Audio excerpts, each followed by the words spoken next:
I never thought betrayal could be wrapped in a smile.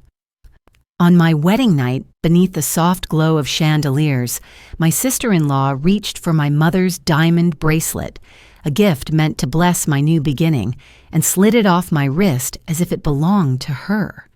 She looked me in the eye and whispered, "You deserve nothing." My husband said nothing. My mother-in-law turned away. In that moment, I realized I had married into a family that didn't see me as one of them. They saw me as prey, and I swore they would regret it. The day of my wedding glowed like a dream painted in gold. I can still feel the weight of the gown brushing against my skin, the sweet sting of perfume drifting from the roses, the warm applause echoing through the grand hall. Everyone smiled, or at least pretended to. In those first hours, I truly believed I had stepped into a new life filled with respect and belonging. My mother's diamond bracelet clasped tightly around my wrist shone under the lights like a promise. Her legacy, her blessing.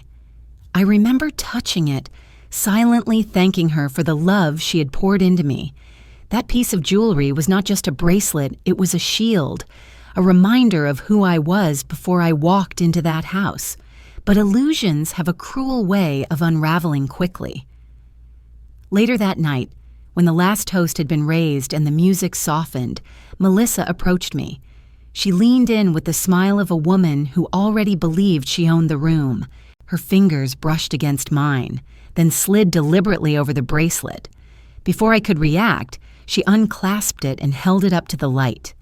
"You don't deserve this," she whispered, her tone sharp enough to slice through silk. My husband stood nearby, eyes fixed on the floor. My mother-in-law turned her head, pretending not to hear. The silence was worse than the theft. It was a verdict, an unspoken agreement that I was an outsider. I wanted to protest, to scream, but my throat closed. My heart pounded so loudly, I thought it might burst. That bracelet had been my anchor, the last touch of my mother on a day when she wasn't there to protect me. Now it dangled in Melissa's hand like a trophy. She slipped it into her purse with a casualness that burned more than the act itself. I waited for someone, anyone, to say something. No one did. The chandeliers glittered above us, but the room turned cold, hostile, unfamiliar. I realized with chilling clarity that this wasn't my family. It was my cage. The days that followed blurred into rituals of forced smiles and silent humiliations. At breakfast, Melissa paraded around with a smugness only she could carry. I half expected her to flaunt the bracelet, but it never appeared again. Instead, she made snide remarks, clever little barbs about women who married up or lived off others. Each comment landed like a lash, and though they were draped in humor, everyone knew the target. I forced a laugh when she expected it, swallowed my pride when silence was safer. Inside, though, I was keeping count. I remember one particular Sunday. The family gathered for brunch, the air thick with the smell of coffee and butter. Melissa leaned across the table, her nails tapping on the rim of her glass. "Some people think a wedding ring makes them important," she said, smiling directly at me. "But without roots, without real worth, it's all just borrowed shine." My husband chuckled weakly. My mother-in-law nodded as though Melissa had delivered some profound truth. I stared at my plate, gripping my fork so tightly my knuckles turned white. My mouth tasted of metal, rage, and humiliation swirling together. That night, when everyone else was asleep, I stood in front of the mirror. The reflection staring back at me was not the woman I wanted to see. My gown was gone, replaced with the plain robe of a guest in someone else's house. My wrist was bare, the bracelet gone, but the phantom weight of it still pressed against my skin. Tears welled in my eyes, but I refused to let them fall. For hours I studied myself, forcing my breathing steady, searching for something, anything that could not be taken. And then it came, a whisper from deep within, "One day they will kneel." I didn't know how, I didn't know when, But I knew the humiliation I endured would not be the end of my story. It would be the beginning. What they saw as weakness would become my weapon. What they dismissed as silence would become my strategy. Standing there, staring into the mirror, I swore a vow louder than any spoken at the altar. I promised myself that this family, the same family that stripped me of dignity and called me unworthy, would one day choke on their own arrogance when they realized who I truly was. I turned off the light and climbed into bed beside a man who had refused to defend me.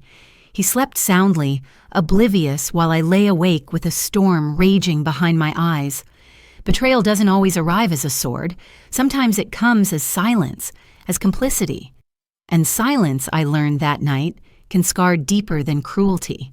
For weeks after the wedding, I perfected the role they wanted me to play. I cooked, I cleaned, I smiled when Melissa tossed barbed jokes in my direction. I lowered my eyes, let my voice soften, and folded myself into the image of the dutiful wife and submissive daughter-in-law. To them, I was a woman without a spine, someone who had married for shelter and status. The irony was delicious. The more invisible I made myself, the more they revealed their cruelty. And Melissa, drunk on her imagined power, became reckless. At family gatherings, she sharpened her words like knives. "Emily, don't you think it's adorable when women pretend they understand business?" she sneered once, clinking her glass for dramatic effect. The table laughed politely.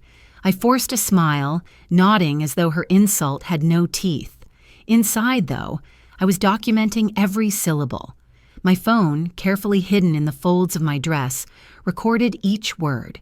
At night, I replayed the audio, not to punish myself, but to catalog the proof. Every smirk, every slur, every false laugh layered into a future weapon no one suspected I was building. I leaned into the performance of helplessness. When Melissa offered condescending advice about how to fold linens, I thanked her. When she mocked the way I spoke, I lowered my head as if ashamed. The more I submitted, the more emboldened she became. She didn't realize submission can be theater, and that behind the curtain of weakness, I was plotting. I learned her rhythms, her pride, her blind spots. She believed she had me cornered. She believed she had already won. One evening, during a dinner party full of her friends, she leaned close enough for her perfume to sting my nose. "You really are lucky," she said loudly enough for the table to hear. "Most women with your background would be scrubbing floors. But here you are, dining with people far above your league." The laughter that followed was hollow, cruel. I bowed my head, cheeks warm as though in shame. Under the table, my finger pressed the record button. The tiny red light blinked silently, unseen, and I smiled, though no one noticed. The truth is, I had been underestimated before. Long before I married into this family, I had survived rooms far more vicious than Melissa's drawing room. I had worn suits instead of gowns, carried portfolios instead of trays. Wall Street had been my battlefield. I had analyzed numbers until dawn, faced down men who thought my gender was a liability, and I had outlasted most of them. But when I married, I chose to step away. I thought love and belonging would be enough. That was my mistake. Love can be taken. Belonging can be denied. But skill never leaves you. So I opened my laptop again, late at night while the house slept. The glow of the screen was both a confession and a resurrection. Spreadsheets replaced recipes. Market charts replaced household schedules. And slowly, piece by piece, I rebuilt myself. I wasn't just a wife. I wasn't just a victim. I was an architect, and I had a plan. The idea began small. A platform designed to teach women how to control their finances, how to free themselves from the cages of dependence. I named it quietly, almost like a prayer, EC Finance. It was part initials, part identity reclaimed. The first seed money came from my own savings, hidden away before the wedding. But soon, investors began circling. One in particular caught me by surprise. A woman Melissa had betrayed years earlier, a former friend who had lost everything after Melissa manipulated her out of a deal. When she learned I was the founder, her voice crackled with delight over the phone. "Finally," she said, "someone's going to put her in her place."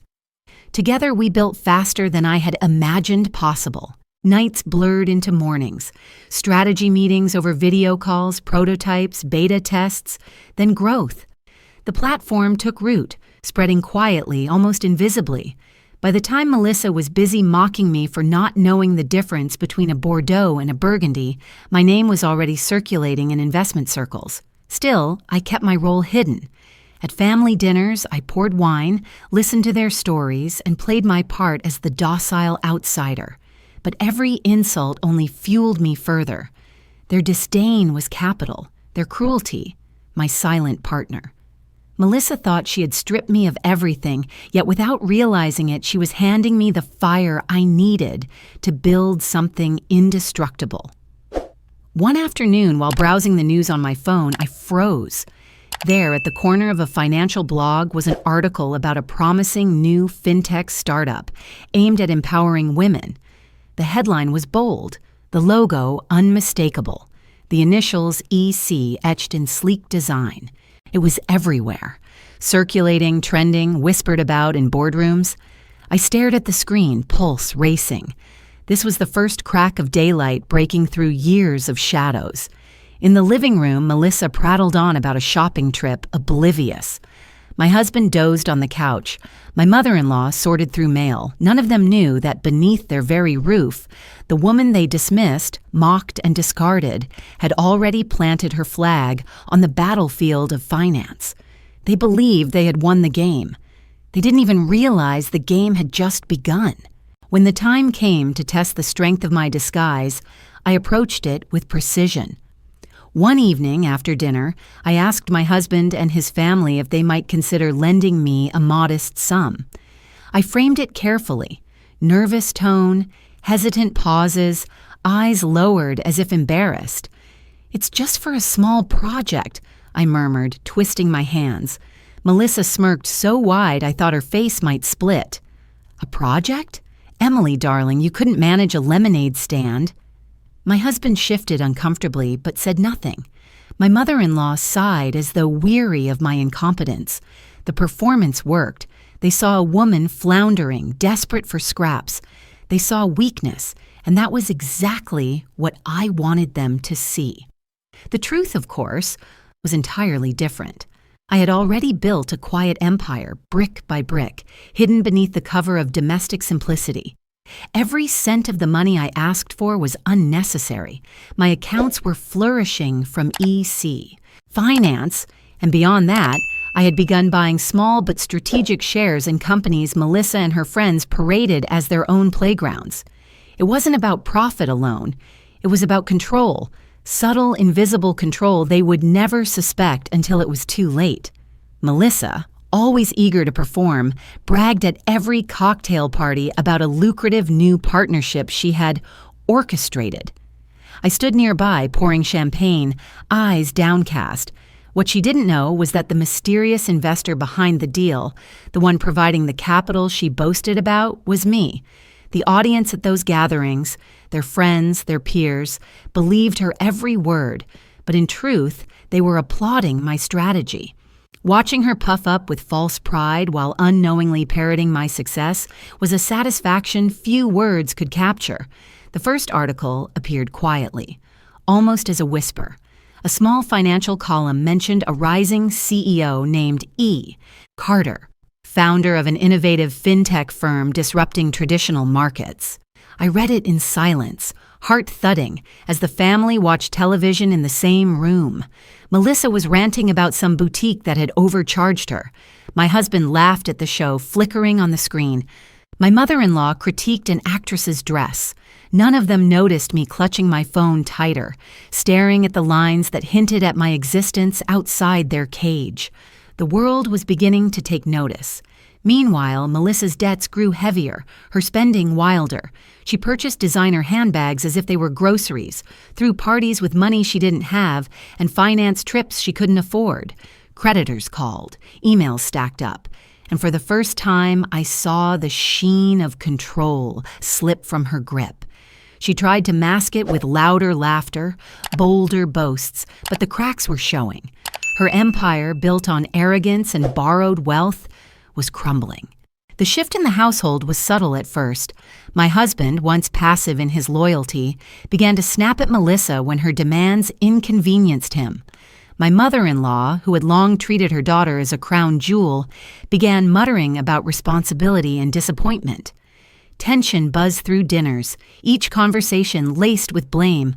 And still, I played my part, quiet, invisible, observant. I sipped my tea, nodded at their complaints, and filed every word into memory.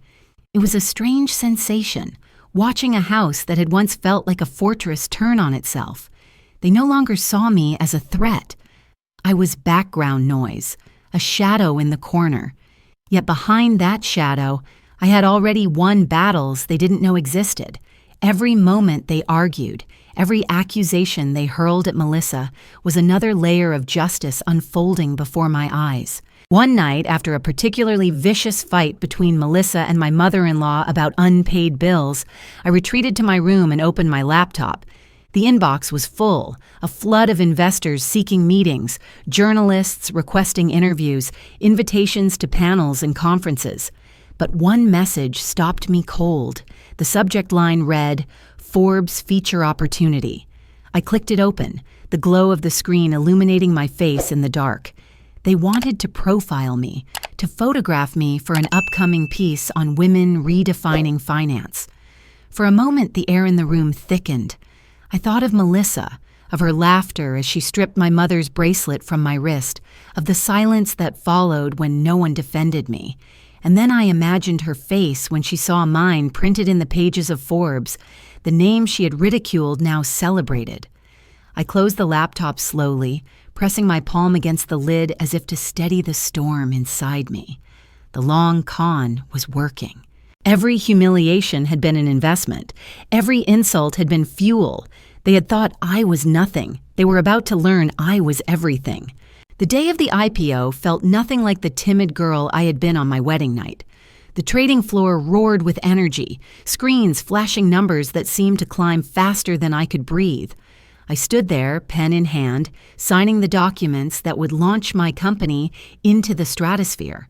The cameras flashed, investors cheered, and in that deafening storm of recognition, I realized something extraordinary. I had become the architect of my own rebirth. From the ashes of humiliation, I was rising, not quietly this time, but with a thunder that would echo in every corner of the world. Across town, in a house weighed down by debt and silence, Melissa sat hunched on a couch. The living room that once shimmered with parties and laughter now sagged under overdue bills and pawned furniture. She clutched her phone, scrolling mindlessly when the news alert appeared. Breaking.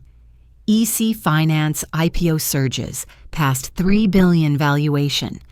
The screen flickered with my face, my name, my triumph. She blinked, her hands trembling, disbelief morphing into rage. On the television behind her, the same headline blazed across the ticker. There was no escaping it, no denial possible. The sister-in-law she had called worthless was now a billionaire. The audience, beyond our family, the journalists, the analysts, the strangers who followed financial news, saw the contrast clearly. Years of silence, of submission, had not been weakness at all. They were strategy. The bracelet stolen from my wrist had been replaced with a crown forged from resilience. The cruel laughter had been converted into capital. The long con was revealed. What Melissa thought was her dominance had been my patience, sharpening into a blade. Then came the call from Forbes. The photo shoot was scheduled, the article already drafted. "You're not just a CEO," the editor told me, adjusting her glasses as she leaned across the table. "You're the proof that the underestimated can rewrite the rules." Her words were flattering, but what thrilled me most was the image that would soon circle the globe. My face on the cover. No longer a shadow in someone else's home, but a name that commanded its own light. The night the magazine dropped, my phone exploded with notifications. Friends, colleagues, strangers sent messages of congratulations. Screens lit up across cities with the cover shot. Me in a sharp black suit, eyes steady, smile restrained. The headline blared, "From nothing to everything, Emily Carter's rise." Somewhere, Melissa's television glowed with the same image. I imagined her sitting there, frozen, unable to reconcile the ghost she had ridiculed with the woman on that glossy page. The fallout at home was swift. My husband, my ex-husband by then, knocked on my office door weeks later, suit pressed, voice trembling with rehearsed charm. "Emily," he said, "maybe we could start over. Things are different now." His eyes darted to the walls lined with awards, the photographs from the IPO celebration.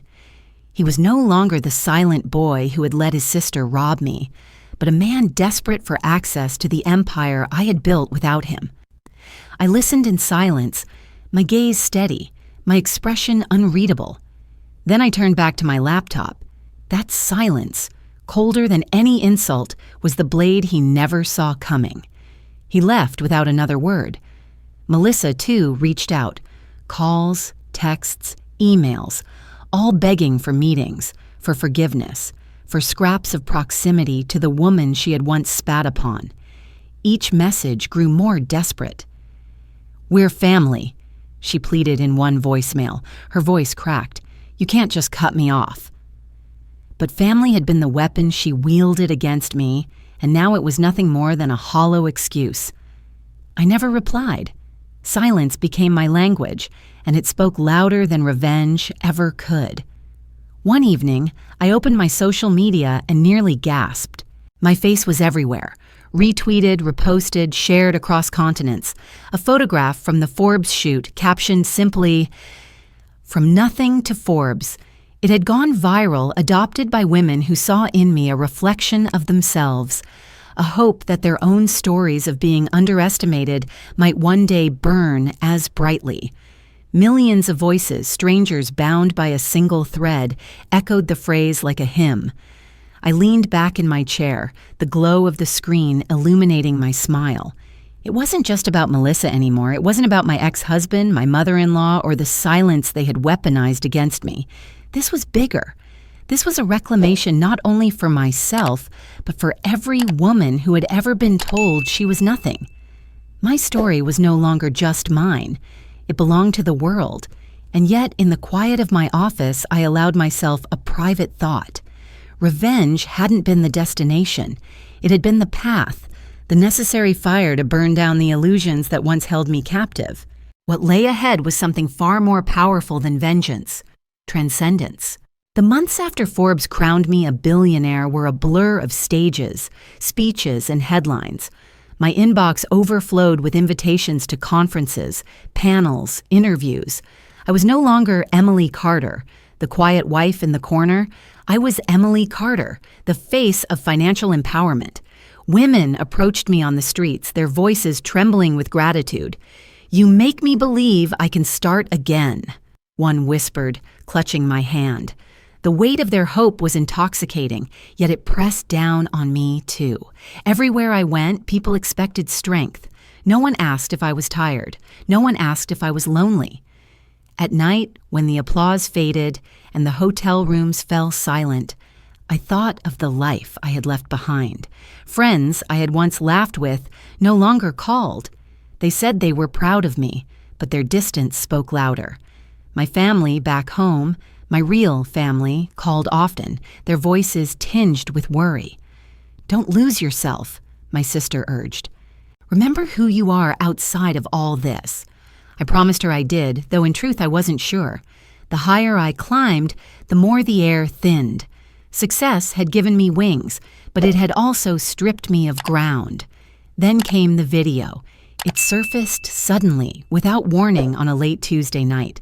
A grainy clip from my wedding, long buried in someone's forgotten phone, uploaded to social media with the caption, "This is what she endured." In it, Melissa's hand yanked the bracelet from my wrist, her voice sharp. "You don't deserve this." My husband's silence, my mother-in-law's averted eyes.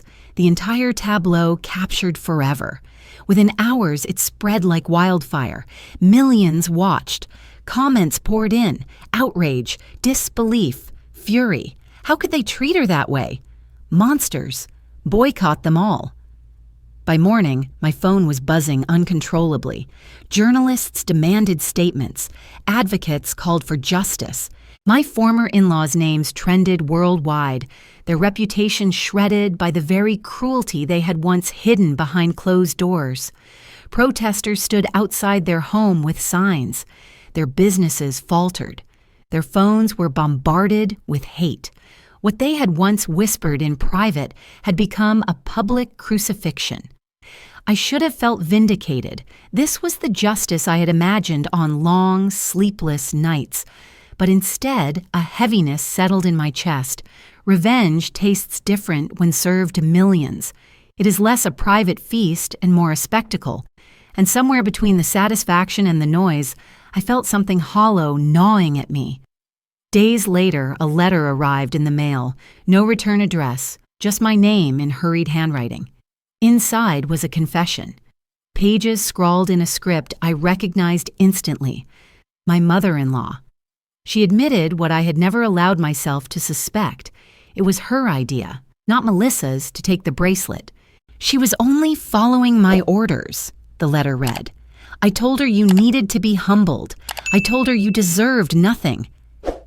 I sat frozen, the words cutting deeper than Melissa's hands ever had. Melissa, cruel as she was, had only been an instrument. The true conductor of my humiliation had been the woman who welcomed me into her home with smiles, the matriarch who orchestrated silence around me. It was never about Melissa's envy alone. It had been a family plot, a cage built deliberately to break me. The revelation made everything unravel in my mind. My marriage, my sacrifices, my years of endurance, all of it had been constructed on a lie.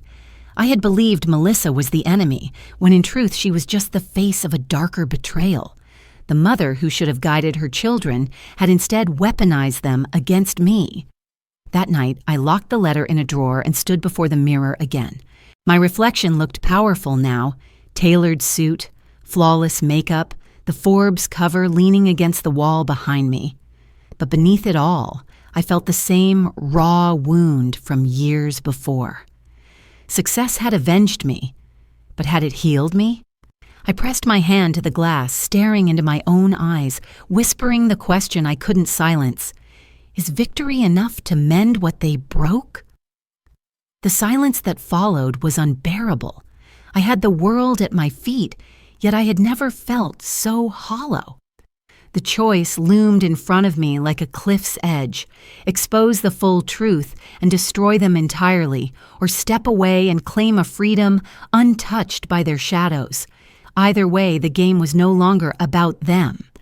It was about me, about whether power could ever erase pain, or if some wounds live forever beneath the skin. The night after I discovered the truth about my mother-in-law, I barely slept. The letter lay locked in my drawer, but its words seemed to seep through the wood and stain the air of my bedroom. Every breath felt heavier, every silence sharper. I had carried anger for years, anger that had fueled my rise, that had sharpened my ambition. But staring into the mirror, I knew I was standing at the edge of a choice. I could drag the past into the light and watch them burn, or I could walk away entirely, leaving them to choke on their own shadows. For the first time, the hunger for revenge felt small compared to the vastness of what I had already built. At dawn, I rose with a clarity I hadn't felt in years. Power was never meant to be hoarded. It was meant to be transformed. I called my team to an emergency meeting. "We're launching something new," I said, my voice steadier than I felt. "A foundation. A place where women who have been silenced in their marriages, dismissed in their homes, can find strength again." My staff leaned forward, their eyes wide. "We'll call it the Phoenix Fund." The announcement hit like lightning. Within days, news outlets carried the story. Billionaire Emily Carter, once dismissed as unworthy, was dedicating her fortune to women trapped in cycles of humiliation and control. Donations flooded in, messages poured across social media, women sharing their own stories, thanking me for giving them a voice. For every insult Melissa had hurled, for every silence my husband had chosen, there were now thousands of women standing beside me. What had once been my private war became a collective uprising. On the day of the launch, the cameras followed me into the conference hall. The stage lights were blinding, the audience packed with reporters, activists, survivors. I told them everything, not the intimate betrayals of my family, but the broader truth. I spoke of silence as a weapon, of the cruelty that hides in plain sight, of how women are taught to carry shame that was never theirs to begin with. My voice shook once, but then steadied, carried by the weight of their listening. "And so," I said, looking out at their faces, "we are breaking the game, not just for me, but for every woman told she deserves nothing, because I am proof that nothing can become everything." The applause was thunderous. Cameras flashed, and in living rooms across the country, families tuned in live. Melissa, perhaps curled up on her couch, surrounded by debts, watched the woman she once mocked unveil a legacy far beyond her comprehension. My mother-in-law, wherever she was hiding, saw her words turned into a movement she could never touch. For once, the power they tried to steal was multiplying beyond their reach. The cliffhanger came hours later when the broadcast replayed on every major network, my speech trending across platforms. The image of me at the podium, standing tall beneath the banner of the Phoenix Fund, circled the globe. It was no longer about Emily Carter's revenge. It was about every woman who had ever been dismissed. Months passed, and the foundation grew like wildfire. Awards followed, then book deals, then requests for appearances far beyond finance. My story had become a symbol, and symbols rarely remain private. At times, the weight was suffocating, but at others, it was freeing. I had learned that power only healed when shared. The night of the book launch arrived with a red carpet and a frenzy of flashbulbs. The title gleamed on the backdrop, "Nothing to Everything, A Journey Reclaimed." My heels clicked against the pavement as photographers shouted my name. The dress I wore was not chosen for glamour alone. It was stitched with quiet rebellion. Sleek lines that reminded me of the suits I once wore on Wall Street, softened with the elegance I had earned. Inside, the theater was full. As I walked to the podium to greet the audience, I caught sight of the giant screen broadcasting live across the nation. Somewhere, in a modest living room, Melissa was watching. Her eyes, I imagined, full of bitterness and disbelief. My ex-husband might be slouched beside her, unable to meet her gaze. My mother-in-law perhaps hiding in the shadows of another room, burdened by the truth she had confessed. They could not escape this moment. They were forced to watch me claim the stage that had never been theirs to give or take. When I opened the first page of the memoir and read aloud, the words carried a new kind of weight. They told me I deserved nothing. Today I stand here with everything that truly matters. Not wealth, not revenge, but freedom. The silence that followed was electric, charged with tears and applause waiting to erupt. The book signing stretched long into the night. Fans handed me copies to sign, some with trembling hands, some with steady pride. I wrote their names carefully, knowing that each signature was not just ink, but an acknowledgement of their own journey. At the end of the event, a reporter thrust a microphone toward me, cameras crowding close.